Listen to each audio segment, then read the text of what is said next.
Have you ever felt like you're running on a treadmill that never stops? You run, you push, you sweat, but the scenery around you never changes. You are in constant motion, yet you arrive nowhere. This is the feeling of living a life trying to prove something to others. It's a race with no finish line, a performance for an audience that often isn't even paying attention. The truth is, we carry an invisible weight on our shoulders. The weight of external expectations, the incessant need for validation, the deep desire to be seen as sufficient, intelligent, successful, worthy.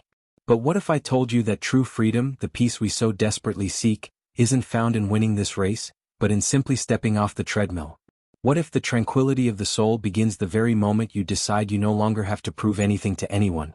This idea, which sounds so simple, is one of the most profound transformations we can make in our lives. It is an invitation from Stoicism, a pillar of emotional intelligence, a sign of true maturity. Close your eyes for a moment. Imagine yourself free from this burden. What would your day feel like if your every action wasn't an item in an imaginary trial? What would it be like to make decisions based purely on your own values and desires, not on what others will think? Throughout our conversation today, we will explore the roots of this need for approval, understand the emotional cost it imposes on us, and most importantly, discover the practical paths to free ourselves from it. This is not a journey about becoming indifferent, but about becoming selectively vulnerable, about choosing where to place our energy. Are you ready to find the peace that already exists within you, waiting only for the noise of the performance to cease? If you are seeking a life with more authenticity, serenity, and inner strength, this content was made for you. So, go ahead and leave a like and subscribe to the channel, because with every video, you will deconstruct a layer of external pressure and build a more solid foundation within. The invisible stage of validation. All of us, to some degree, perform on an invisible stage. From childhood, we are subtly taught to perform. We seek the approving smile of our parents, the high grade to impress the teacher, the compliment from our boss to feel competent. Society is structured around systems of reward and recognition. There's nothing inherently wrong with that. The problem begins when our identity merges with our performance. When we believe that our value as a human being is directly tied to the applause we receive. This stage follows us everywhere. It is present at family gatherings, where we feel the pressure to report our latest achievements. It is on social media, the largest and most unforgiving stage of all, where every post is a scene, and the likes are either applause or silent boos. It is even in our most intimate relationships, where we sometimes fear showing our vulnerabilities, our failures, afraid that the curtain will close and we will be left alone in the dark. The cost of living on this stage is incredibly high. The first price we pay is our vital energy. It is exhausting to constantly monitor our words, our clothes, our choices, trying to anticipate the audience's reaction. This energy, which could be used to create, to learn, to love, to simply be, is drained by constant anxiety. I remember a phase in my life where I would mentally rehearse entire conversations before meeting someone, thinking about how I could seem more interesting, more witty. I wasn't connecting with the person, I was performing for them. The result? A profound exhaustion and an overwhelming feeling of loneliness, even when surrounded by people. The second cost is authenticity. When the main goal is to please, our true essence takes a back seat. We stop saying what we really think so as not to cause disagreement. We stop pursuing a dream because it seems too weird or risky by the standards of our social circle. Little by little, the character we create for the stage begins to overshadow who we really are. And one day we wake up and no longer recognize ourselves in the mirror. We see only a compilation of others' expectations. This internal disconnection is the root of much suffering, of the feeling of emptiness that not even the greatest external success can fill. Finally, the third cost is peace itself. Inner peace is impossible when our emotional stability depends on a factor as volatile as the opinion of others. Public opinion changes with the wind. One day you are acclaimed, the next you are criticized. If your well-being is anchored to this, you will live on a never-ending emotional roller coaster, soaring with every compliment and plummeting with every critique. The Stoics warned us about this over 2,000 years ago.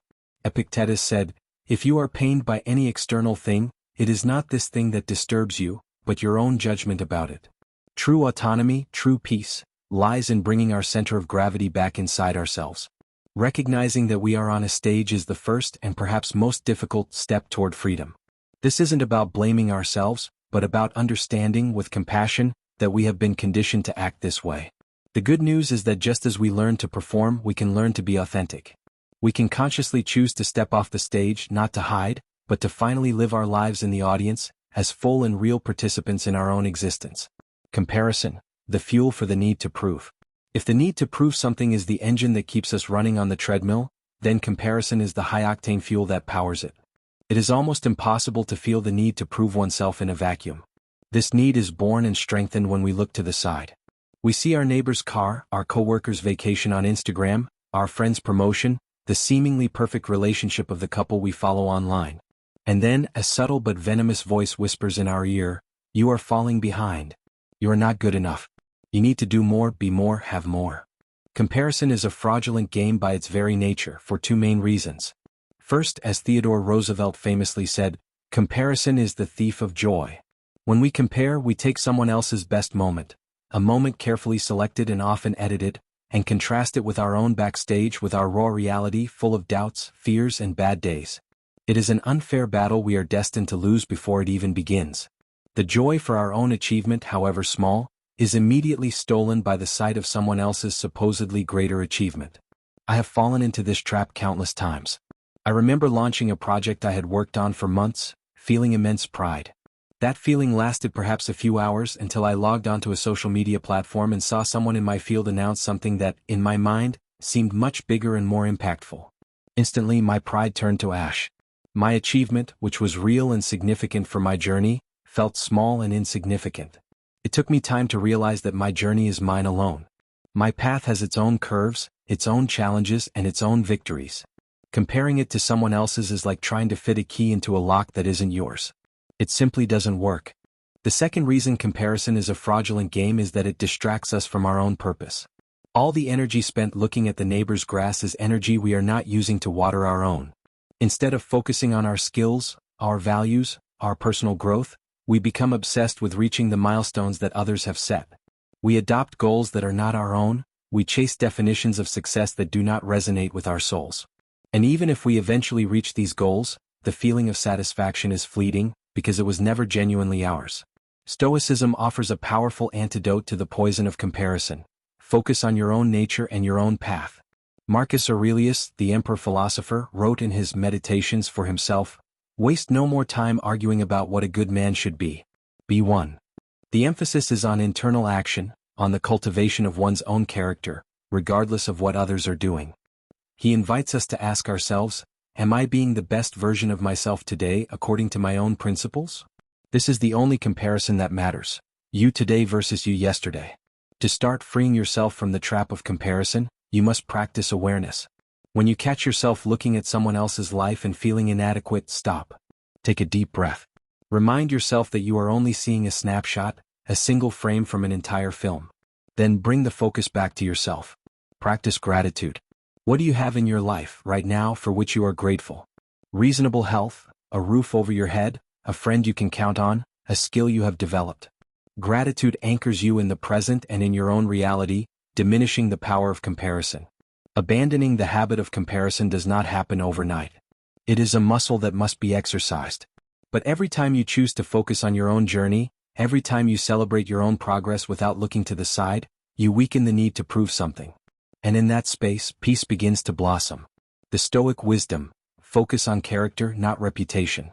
At the heart of Stoic philosophy, we find one of the most liberating tools for the human mind: the dichotomy of control.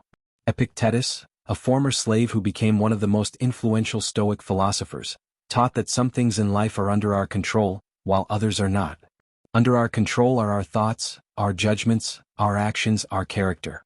Outside of our control are the body we have, the family we were born into, the weather, the actions of others, and crucially, our reputation. The need to prove something is, in essence, a desperate attempt to control the uncontrollable, the perception that others have of us. We exhaust ourselves trying to shape our reputation, trying to build an image of perfection, success, and infallibility. But reputation is, by definition, something that exists in the minds of others.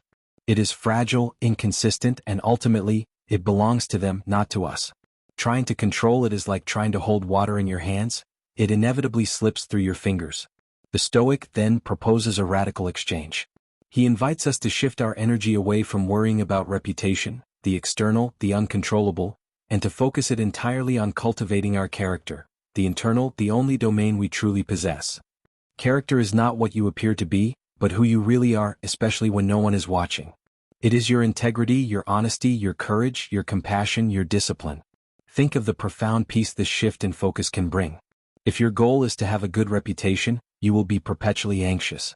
A piece of gossip, a misunderstanding, someone's envy, anything can tarnish the image you worked so hard to build. Your peace will always be at the mercy of others. Now, imagine your goal is simply to be a person of integrity. This goal is 100% under your control. No one can force you to be dishonest. No one can stop you from acting with courage. Even if the entire world accuses you unjustly, you, in your heart, will know the truth of your character. Your peace will be anchored in something solid and unshakable, your own choices.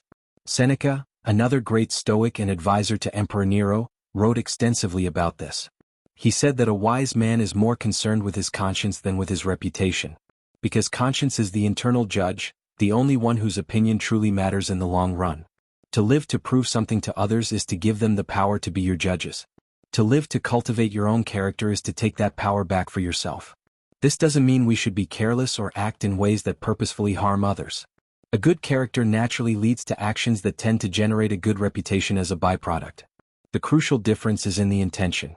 The person seeking reputation does the right thing because others are watching. The person seeking character does the right thing because it is the right thing to do. The motivation of the former is external and fragile. That of the latter is internal and robust. How to apply this in practice? Start with small, daily reflections. At the end of the day, instead of asking yourself, "What did others think of me today?" or "Did I impress the right people?" ask yourself, "Did I act in accordance with my values today? Was I honest? Was I kind? Was I brave? Where could I have been better?" This practice of self-examination, known as the Stoic Evening Review, gradually shifts your focus from the external stage to your internal garden. By adopting this perspective, the need to prove something begins to dissolve. You realize that the only approval that truly nourishes the soul is your own. You stop seeking validation and start cultivating virtue. And you discover that peace is not something you achieve by convincing the world of your worth, but by convincing yourself, through your own actions, that you are living a life of integrity. That is Stoic freedom. The power of silent action. We live in the age of constant performance, where an unspoken mantra seems to be, "If it wasn't posted, it didn't happen." Every achievement, every gym workout, every book read, every meal cooked seems to require a public announcement to be validated. This culture conditions us to believe that the value of an action lies in the recognition it generates. In doing so, we lose touch with one of the deepest sources of personal satisfaction, the power of acting in silence. To act in silence means to do things for the simple value of the action itself, not for the glory it might bring. It's studying a new language because you love the process of learning, not to put it on your resume. It's helping someone discreetly without the need to tell everyone about your good deed. It's working on a project with total dedication because you believe in it, not because you expect a promotion or an award. When we act in silence, two wonderful things happen. First, we free ourselves from the pressure of expectation. Imagine you publicly announce that you're going to run a marathon. Immediately, you create pressure on yourself. People will ask about your training, they will expect you to finish the race, perhaps even in a certain time. The journey, which should be about your personal growth, now has an element of performance for others. Now, imagine you decide to train for the marathon in silence. The journey becomes purely yours. Every mile run is a personal victory, not a point to be proven. If you succeed, the satisfaction will be intrinsic and profound. If you don't, there will be no weight of public failure, only the learning from a personal experience. I learned this lesson in a very practical way. For years, I would share every project idea I had. This created enormous anxiety as I felt I now had an obligation to deliver something spectacular. Many of those ideas died under the weight of that pressure. Then I decided to try the opposite. I started working on a personal project, something that meant a lot to me, and I told no one. For months, I dedicated my time and energy to it. The process was light, creative, and incredibly rewarding. The joy came from the act of creating, of solving problems, of seeing something take shape through my effort. When I finally shared the finished project, the external validation was welcome, but it was just a bonus. The real reward I had already received during the silent process. The second thing that happens when we act in silence is that our motivation becomes purified.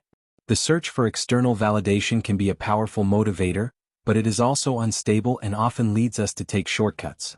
When the only reward we seek is the excellence of the work itself and the personal growth it provides, our motivation becomes intrinsic. We become more resilient to setbacks because we are not doing it to impress but to evolve. Ryan Holiday, an author who writes extensively on Stoicism, talks about the difference between being and doing. Instead of trying to be a writer, just write. Instead of trying to be an artist, just create art. The identity comes from consistent action, not from the announcement or the title. Practicing the art of silent action is an act of rebellion in our noisy world. It is an act of self-confidence. It is telling yourself, I don't need applause to know the value of my effort. I know. And that is enough. Start small. Choose a goal or a habit you want to develop and keep it to yourself.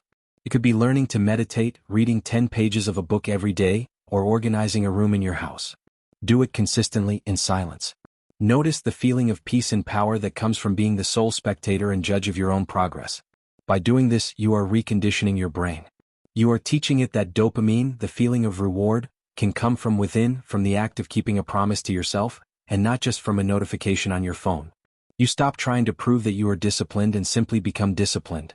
And in that transformation, you find a solid peace, one that does not depend on the noise of the world, but on the quiet of your own integrity. Defining your own metric of success. If we stop seeking external validation as the measure of our worth, what do we put in its place? The absence of a measurement system can leave us feeling lost. The solution is not to stop measuring but to change the ruler. Instead of using the ruler that society hands us, a ruler based on wealth, status, popularity, and appearances, we need to build our own. We need to define our own internal metric of success. An internal metric of success is based on your fundamental values, on what, for you, constitutes a life well lived. It is a definition of success that cannot be easily quantified in follower counts, bank balances, or job titles. It is a measure of character, of growth, and of contribution. How do you start building this metric? The first step is self-reflection. Set aside some time away from distractions and ask yourself, what is truly important to me? When do I feel most alive and authentic? What qualities do I admire most in others and in myself? The answers to these questions will begin to reveal your core values. Perhaps you value creativity, compassion, freedom, learning, human connection, integrity. Make a list of these values. They are the bricks with which you will build your new definition of success. With your values in hand, you can begin to translate them into practical metrics. For example, if you value learning, a metric of success for your day would not be, how many tasks did I complete? But rather, what new thing did I learn today? If you value human connection, success at a social event would not be, how many people did I impress? But, did I manage to have one genuine, present conversation? If you value integrity, success in a difficult negotiation would not be, did I get the better deal? But, did I act with honesty and respect, even under pressure? If you value health and well-being, the success of your week would not be how many pounds did I lose? But, did I honor my body with movement, rest, and good nutrition? Do you see the shift? These metrics move the focus from the outcome, which we often don't control, to the process, which is under our control. They free us from the tyranny of external expectations. Using this internal ruler, it's possible to have an incredibly successful day even if nothing spectacular happens in the eyes of the world. You may not have received a compliment, you may not have closed a big deal, but if you lived in alignment with your values, you were successful. Living by an internal metric also makes us anti-fragile. When our success depends on external factors, any criticism or failure can break us. But when our success is measured by our effort, our integrity, our growth, then every challenge becomes an opportunity. A failed project is no longer a testament to our incompetence, but a chance to learn resilience, if that is one of your values. Harsh criticism is not an attack on our worth, but an opportunity to practice patience and openness to feedback. This journey of redefinition is not easy. We are immersed in a culture that constantly bombards us with its own metrics of success. It will take courage and conscious practice to stay true to your own ruler.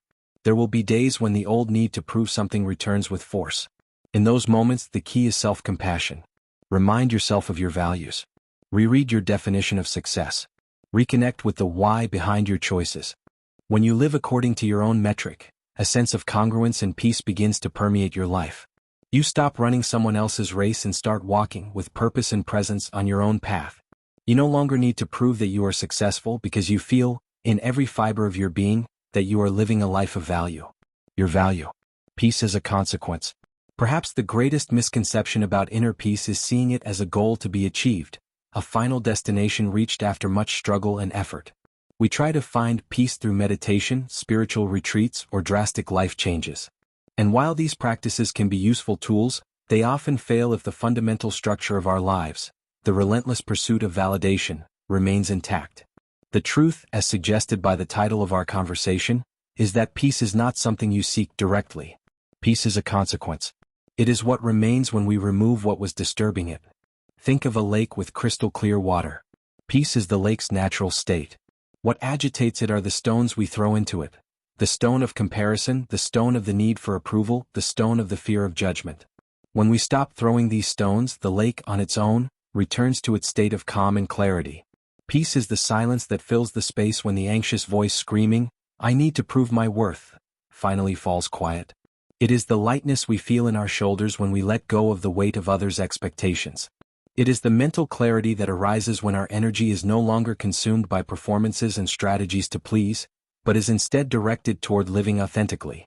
This peace is not an absence of problems. Life will continue to present challenges, difficulties, and pain.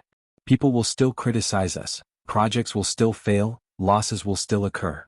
The peace that emerges from abandoning the need to prove is not a shield that makes us immune to life. It is, in fact, a solid internal foundation that allows us to navigate life's storms with more equanimity and resilience. When you are no longer trying to prove that you are strong, you can finally allow yourself to be vulnerable and ask for help when you need it. When you are no longer trying to prove that you are perfect, you can embrace your mistakes with compassion and learn from them. When you are no longer trying to prove that you are happy all the time, you can honor your sadness and your anger, allowing these emotions to flow through you without judgment. This peace manifests in very concrete ways in daily life. It is the ability to say no without feeling guilty. It is the freedom to express a different opinion in a group without fearing rejection. It is the joy of enjoying a simple hobby without the need to be the best at it or to monetize it. It is the tranquility of going to bed at night knowing that you were true to yourself that day. So, the final invitation is not, "Go and find peace." The invitation is, observe with honesty and courage everything you do to prove your worth to others. Observe the race on the treadmill. And then, with an act of profound self-worth, simply choose to stop. Take a step to the side. Take a deep breath. Feel the firm ground beneath your feet. Peace will not be somewhere distant on top of a mountain. It will be right there in that space you have just created. It was there all along, waiting patiently for you to stop running, stop performing, stop proving. Waiting for you to simply come home to yourself. And so, what will you do with this freedom? The journey to leave the stage and find peace and authenticity is a continuous process, a daily practice. What is the first small step you can take today to get off your own treadmill? Perhaps it's refraining from posting something you would only share to impress. Perhaps it's saying a gentle no to a request that would drain your energy. Or perhaps it's just setting aside 5 minutes to sit in silence and ask yourself, without anyone's opinion, who am I, and what do I truly want? Share your reflections and your challenges in the comments below. This space is a community of people who, like you, are seeking to live with more wisdom and less weight. Let's learn and grow together. Your journey inspires mine, and mine perhaps can inspire yours. True strength lies in recognizing that we are not alone in this pursuit. Until next time.